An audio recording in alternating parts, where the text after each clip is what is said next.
Hingga kini diketahui sebanyak 8.300 buruh PT Freeport Indonesia atau PT FI masih mogok kerja. Mereka memilih mogok kerja sejak 1 Mei 2017 hingga 1 Mei 2023 akibat penerapan kebijakan dirumahkan oleh manajemen PT Freeport.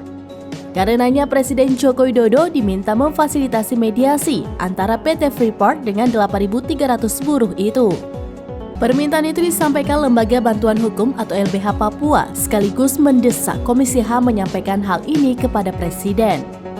Hal itu sesuai dengan surat rekomendasi Komnas HAM Republik Indonesia dengan nomor 1475-PMT-X-2017 dan surat nomor 178-TUN-XI-2018 Ketua Komnas HAM Republik Indonesia.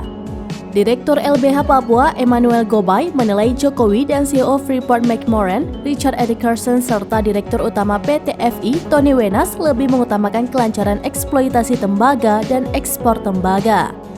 Pilihan itu dinilai lebih menguntungkan ketimbang menyelesaikan persoalan 8.300 buruh PT FI yang mogok kerja sesuai ketentuan pasal 137 Undang-Undang Nomor 13 Tahun 2003 tentang Ketenagakerjaan. Para buruh yang melakukan mogok kerja merupakan korban atas tindakan pemerintah yang menghentikan keran ekspor konsentrat tembaga Freeport hanya demi mendapatkan 51% saham dalam PT FI.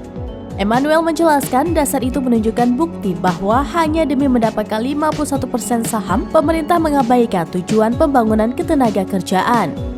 PT FI justru menggunakan pengalaman kebijakan sepihak merumahkan 33.000 karyawan sebagai alat untuk mempertahankan posisi tawarnya agar tetap melakukan ekspor tembaga yang diperoleh dari hasil kerja keras buruh yang masih aktif.